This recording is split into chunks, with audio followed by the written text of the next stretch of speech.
Hello, my name is Leland. I've been coming to these meetings for quite some time now, and I thought it was about time I spoke up and said something. In fact, I thought it was about time someone said something. I didn't know what to expect at first, but probably like a lot of people here, I had this burning desire to tell my story and explain how I had arrived at this point in my life. I guess it could be summed up in one word: desperation. I could no longer face the humiliation, the degradation, the loss of identity and self-esteem. I had bottomed out.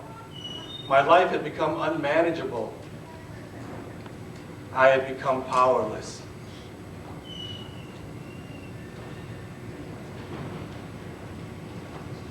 There's an old Chinese saying that says, a journey of 1,000 miles begins with a single step. I believe it is the power of that first step that led me here tonight to my very first meeting of Asians Anonymous. Yes, I come from a dysfunctional family. My parents were Chinese, and they didn't pretend that they weren't Chinese. They just went about their day-to-day, everyday activities, such as washing other people's clothes for 14 hours a day, eating chicken feet, going down to Chinatown to buy lapchang, Chinese sausages, and eat chicken feet, and go to Chinese school. But growing up in Skokie, amidst Hebrew school, bar mitzvahs, and Cadillacs, I thought that I was at least part Jewish.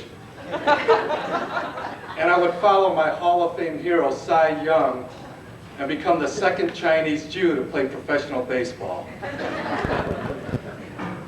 But reality set in as my dad went to work in his t-shirt. I found out that sushi was actually gefilte fish. And rice-a-roni only came in 16 and 32-ounce boxes. But I should have seen the signs earlier.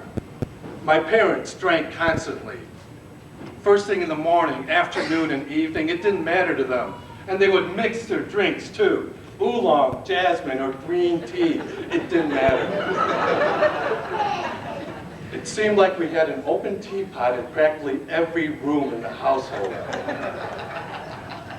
And there were other signs growing up too that I should have seen. Like there was my obsession with women's clothing. Not wearing them, just washing them, ironing them, and then folding them neatly. My favorite bands were the Bee Gees and Little Feat. I was very good at math and less good at English. My baseball team was the Chicago White Sox because they were on the south side, closer to the only Chinatown back then. Hey, does that mean all the Cambodians, Laotians, and Vietnamese are Cub fans? But anyway, every time I drank, my face would turn as red as a tomato. My friends used to call me the Red Chinese. And there were other signs too. I mean, there was a noticeable lack of facial hair, chest hair, and machismo while growing up, among other things, which forced me to miss practically every swimming class in high school. And I have never bought an American car. I have no middle name.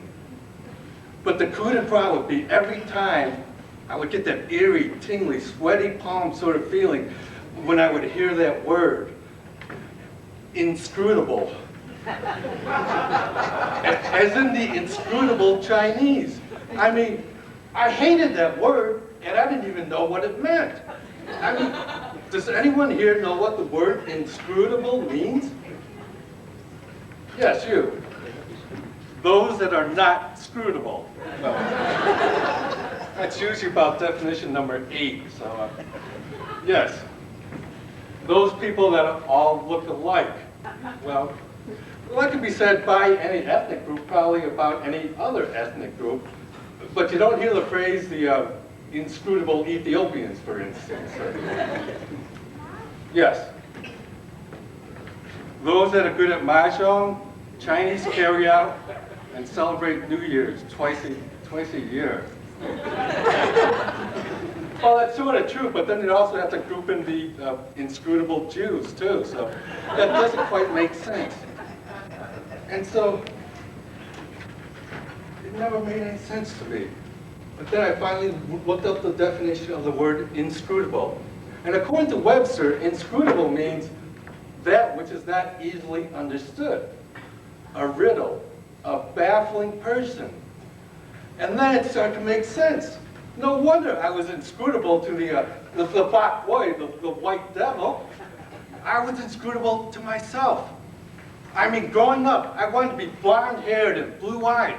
The Golden Jet, Bobby Hull, the powerhouse left winger of the Chicago Blackhawks. And he could skate down that ice at 40 miles an hour and let loose a 100-mile-an-hour slap shot. That's my hero.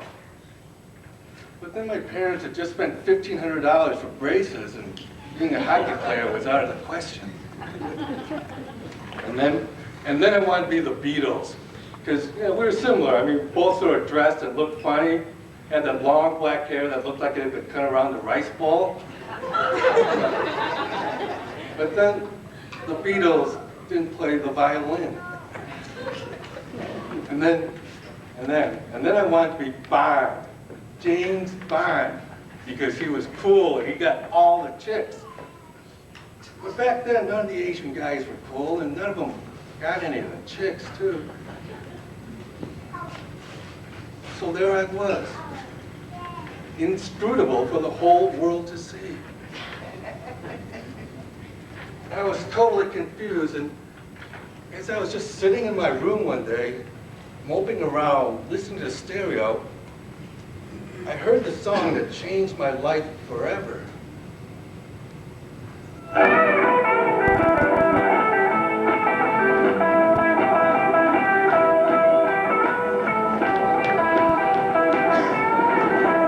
Secret Asian Man. I mean, that was it. It hit me like a ton of bricks. Secret Asian Man, a man who leads a life of danger. To everyone he meets, he stays a stranger. I mean, the most dangerous thing I had done up to that point was to look up the word vagina in the dictionary. I mean, but wasn't that an oxymoron for the times, though? The words Asian and man in the same sentence?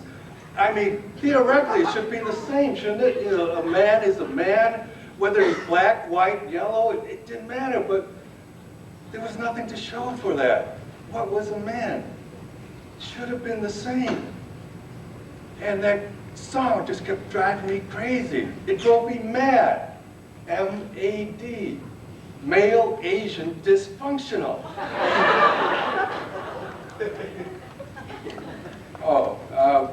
I'm sorry. It looks like I'm talking loud and sort of dominating this meeting. So, hey, does that mean I'm losing my Asianness? Thank you.